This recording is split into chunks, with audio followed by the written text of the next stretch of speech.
Efaa jechuudha afuura qinaatii irra bu'e moo maalidha rakkoonsaa? Qalabatii baasitii natti kenni Abrahaam kani rootaati akkatti nama jibbisiisaa maali meeritu waasi gurshemo ashamaa akkam jirtu hordoftoonni lammiif keessummaa marti keessan sinin jecha egaan kususseen enjinar baato jedhin dhufeetoo jira jechuudha akkamitti taasisaa bisma obsa dubartii sana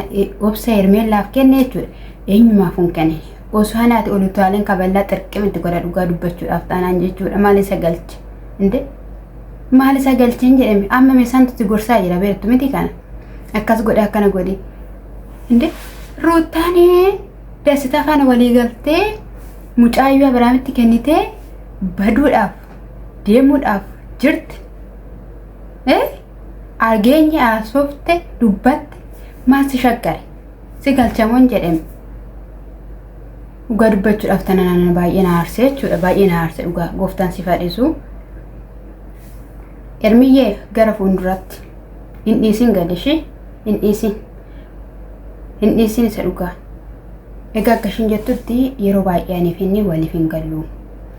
argaas jira bakka inni naa qabu lafa inni naa qabu maal akka inni naaf yaadee isa kanaafiyyuu an argachuun barbaaduun ture yeroo dhumaaf si argachuun qabanaan jedhee naatti aasofsiisee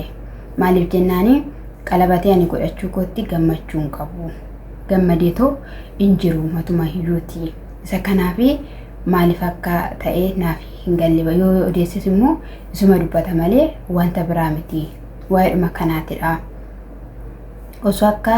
obboleessa isaa deefitti qalbiidhaan yaadanaasaa ta'e baay'ee gaariidha garuu inni kanan godhu wanta biraa bakka rakkoo uumaa yeroo wayis wajjin wal argine haasa'uudhaaf yaali godheetoo ture garuu inni nama akkasii miti jettee jechuudha eeshi kan dhufee gaafa dhufeeru egaa wanti si argachuu barbaadee fi waan haaraa miti waanuma ta'aa jiru waanumas immoo argaa jirtudha wanti biraa tokkollee wanti jiru hin jiru jennaani maalidha namni jennaani sin jaalatu Abrahaami si jaalatee miti kan qalabatee si godhe isa kanaafiyyuu inni abbaa ijoolleeti maaltu muxxinitti si ejjisiisee isa malee dhiirri jiruudha jennaan ani doorsisa kee hin barbaadu ani silansi kabajuuf obboleessa Abrahaam hidhati boruudhaan wal argina yookiin immoo boru maatii taana jedheenani ati wal argina siin jennaan ifeddoo kanatti si argachuu wayin demo si wajjinidhaan haasa'u jennaan abadananiifati maatii ta'uu hin dandeenyu eessattu har'a yoo jireenya kana heegalte boru annan diiga gaa'ela kanadhe ergamaa hafuura diinaa si keessaa kan waraaname haa ta'u oduu ofii keetii hiriyaa qabattee hin buusta maalidha obboleessa keetti si naaffisiisu rakkoon maaltidha akkamittiin jettu eessaa dhufte si jammara eessaa jechuun biyyee maaltu sirra garagalee achi keessaa utaaltee baate siras edda gaafa faasigaa sana dhaqee indaanqoo sana qamma seetee jechuudha takka meerii faana takka ruutaa faana maal jedha jechuudha jala kaatee waan si galchuun qabu an argina viidiyoo kaleessaa waan gochaa tura warri isheen amante isheen akka gara biraa deemuudhaaf jettu maali dhugaa dubbachuuf taanaan kun jechuudha nafaqqaa baasii kenni maal ta'ii qebexessee ta'e jechaanidha jechuudha mucayyoo cannaqaa kan inni ture jechuudha siyaa cannaquun maali kun dhugaa dubbachuudhaaf taanaan jechuudhaani haadhodhuma yaada namaa nu bannee fi haadholuma maal taate jettee namatti ofitti nama sissitee osoo gaafa Abrahaam fakkeenyaaf jalqaba gaafa gaa'elli kun socho'u kaameraa keessan qabattanii akkana baatanii nyanya jechuu baattanii kootu gara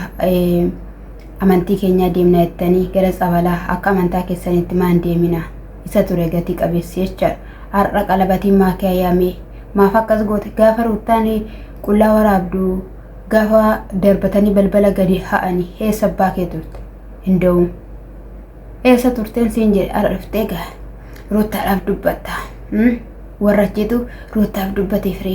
Efreem jedhan si jaju baay'ee si jajan amma gadi si gombis nagaa si tulfina didee salphataa maali kun dhugaa dubbachuudhaaf taanaan jechuudha akkatti ishiin sinitti haasoftu akkatti ishiin deebisii laattu dhugaa dubbachuuf taanaan dinqii jechuudha har'a yaaduun boru yaada jecha sitti kennee akkasiin jedheen ifaan akkasnaan jedhame akkan jedhuun barbaadu waan hundumayyuu dabarsuutu caalaa tasgabbaa'ii jedhaan jettiin jechuudha. yoon tasgabbaa'uu baadhe maal fiddaa jennaani akka dubartii fanaasaa kan jirtu dhiira miti faana miti fanaasaa too jirtu jennaani akka taasiftu kanatti anis haasa'uu hin dadhabne jennaan maal qabda birrii maal qabda qamaxxeesseedhaan jechuudha ganaa kan kee dura sirreeffadhu ishi kan kee jaalala saddaan kutte sana dura sirreeffadhuuti achi booddee kan obboleessa keetii haasa'uu dandeessa kantuu ani dhugaa dubbachuudhaaf taanaan maali kun baay'ee of qabdee tasgabbooftee akkatti ishee taasifte inni garuu ulfina hin beeku isa dhugaa yoo boru Abrahaam si argatee jechuudha deebisiin argata gudii cal jedhee mul'isu ishee nutti himte jechuudha si jammar maal wajjin bira dhuftee jetteen edda qalabatiidhaaf ta'e baasitii natti kennii gaafa inni jedhuuni yoon baasee sitti kennee inni kan biraanaaf ka'a. Jennaan walitti bu'anii gargar ba'aniiru walii kaniiru jennaani hundumatu walitti bu'aa. Isheenii inni haadha abbaa ijoolleetidha. Jennaan erga walitti bu'anii waggaa guutuu waggaa meeqa guutuu jennaan ati amma gammachuu keessa jirta kolfaatti jirta waan ta'eefi baragamu akkuma ruutaan boochetti ati sin boocha ruutaan harka dhibba keessaa jechuudha harka dhibba keessa 75 ofii ishiitiif obbochifte ofii ishii manaa baate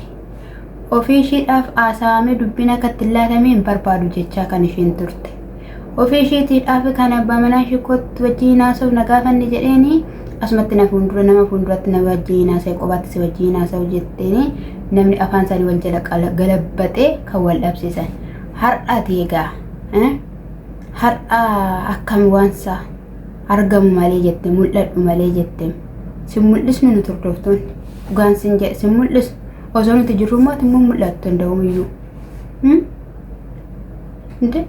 mee jechuudha meellaa jechuun maaliyyuu haa ta'u haa fudhattu maalis haa taatu guyyaa gaafa tokkitti jechuudha waan hin taane Abrahaamitti haasofteen beektu abbaan barbaade gaafa dhufeetti akka korbeessa oolaa itti obobsu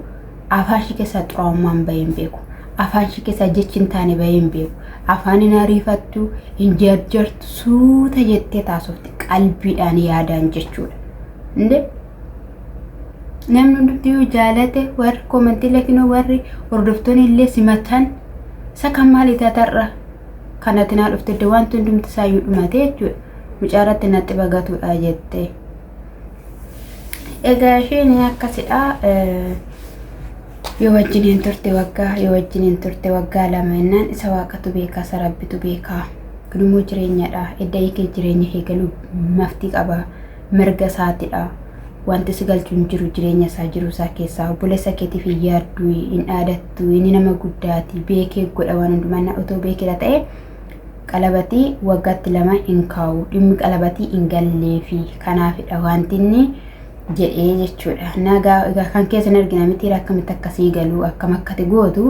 asuma irra teenye hin argina hin fagoo miti wanti hundumtuu wanta ta'eef jechuudha eshiya hudeessa fakkeessa ishiin iyyuu hin fakkeessa ta'etteen jechuudha yoon jechuun koollee dogoggora illee yoo ta'e ana ala kanaatiin si yaaduun ture iyyuu kan egaayii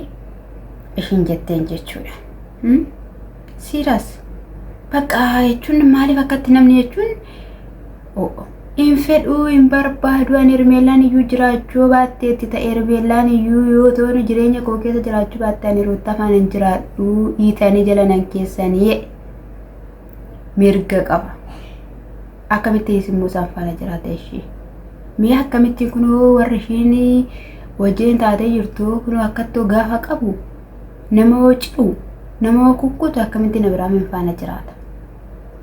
ibidda keessaa bayam dhugaan siniin jedhe ibidda keessaa bayee jechuudha na yaada odeessita mul'atu malee taadhannaa gara si gadi si galabbatan namni finna si dhiqee deemta jechuudha ati amma baasayoomaan qabu keefaan Eriyaas hin qabu maalis hin qabu kan haadhetachi tol jedha Isa kana dhagaanni irratti tabbatu barbaadan da'umiyyuu immoo kaameraa qabatteetidha heddee mana kan inni jedhuun jechuudha. Inni kun singalchuu akkasumallee isheenillee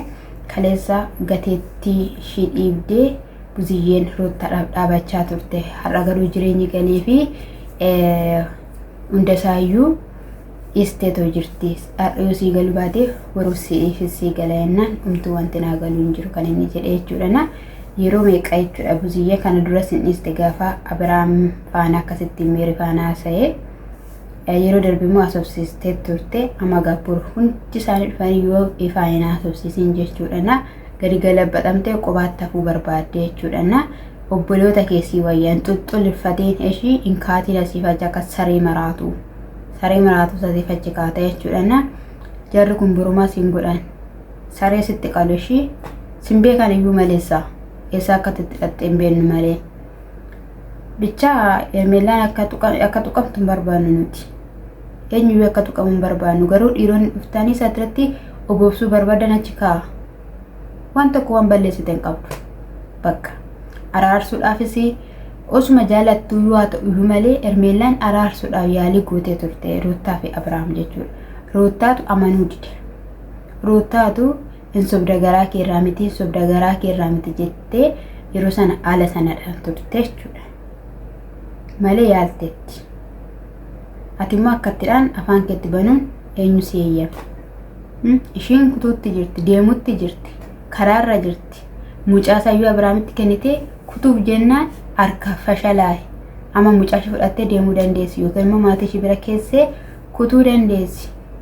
Kutuu dandeessi jechuudha. Isa kanaafuu akka isheen sin kabajjee akka isheen har'a sun taane boruutu walluu agarsiisa. Boru maatii ta'uu qabna.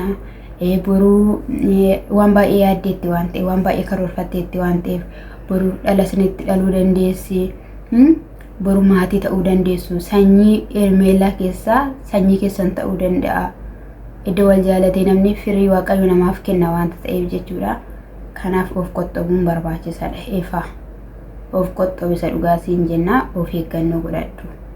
Siin jedheera miti yeroo darbeen fedhuun barbaadu sumaaniyyuu siin jedheera. Ani Ruuttaa faana kanaa booddee abadan siin jedhee sitti haasa'eera. Dubbateera. Maal akkasii godhu barbaadde? Ishimmoo ishii maal akka gootu? Ermeelaadhaa dhimma maalii qabdu amma qoyi? Kan gaafachuu dandeessan obboleessa keessanidha. Akkas itti akka hojjechiisatti laatee immoo biraa deeme. Qalabatiin natti kennuu diddeettaa qalabatii natti kennuu diddeeyyuu ani immoo karaan ittiin sarkaa fuudhu nan qabaadha. Abadanii jechaanidha kanii inni ture jechuudha. Waan burutti saalfattu har'aan hojjetee siin jechuu barbaadanii maatiin kiyya immoo qaalii subscribe naa godha warri maatii naaf hin taane maatii naa ta'aatii na jabeessaa isiniin jechuu jaaladha. Oromoo walaa guddifnu baay'ee milkaa'eera baay'ee wal guddiseera waan ta'eef Oromoo bakka jirtu dammaqeetii wal guddise sinan jaaladha maanis.